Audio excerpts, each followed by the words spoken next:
Hey fragrance fans, welcome to another video from Proverbs 27:9 Fragrances.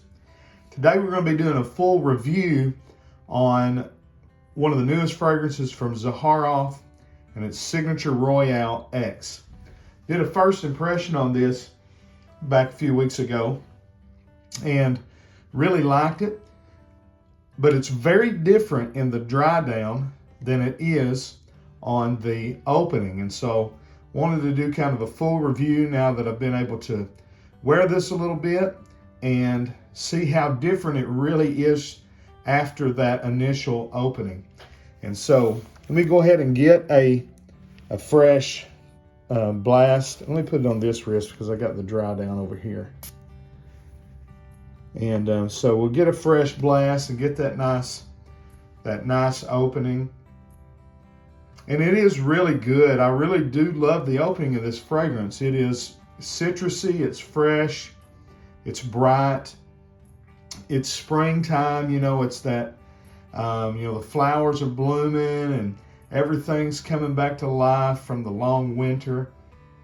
It's all those things that you get from Royale, the original here. And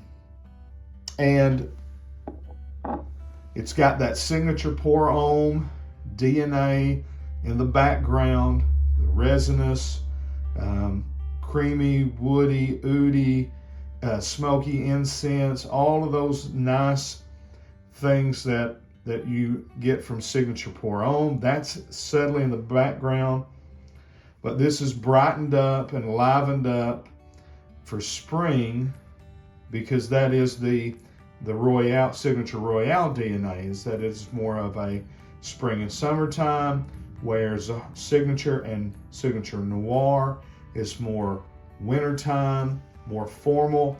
This is a little, maybe a little less formal, more daytime instead of nighttime,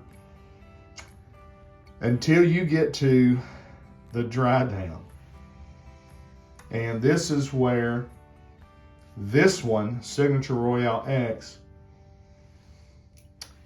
may be more appropriate for the night, or at least I think that's what Zaharoff was going for with this release. And so I'm not going to go through the marketing on this fragrance. You can go look that up, why it's, Scandal and why it's Royale X and all that.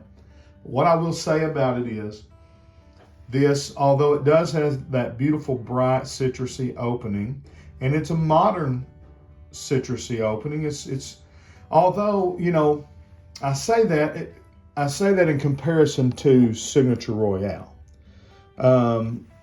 Signature Royale leans a little more classical, where Royale X is a little more modern in its citrus opening.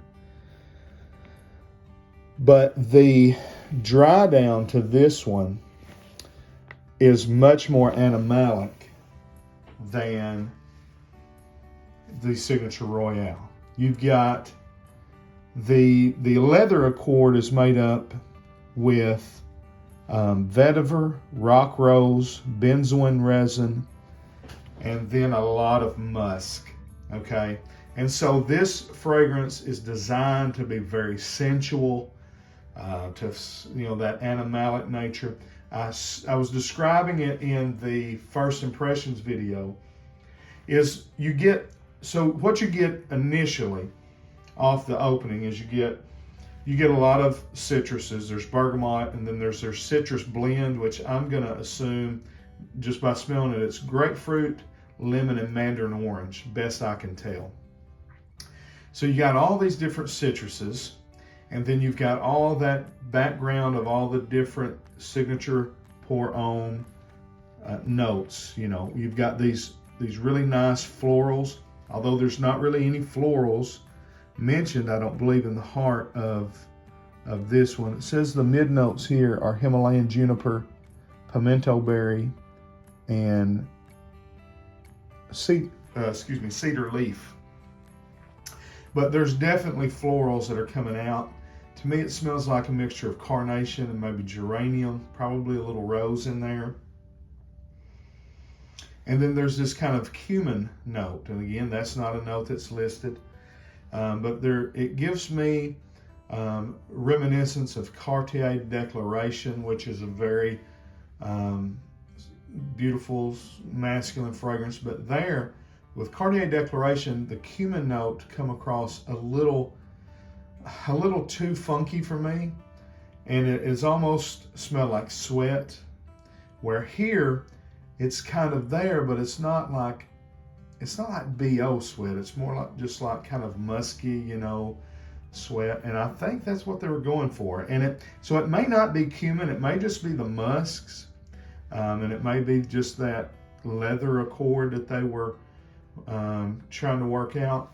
But this does have a very animalic nature to it. And so it would be kind of like if you took a citrus heavy fragrance like Roche's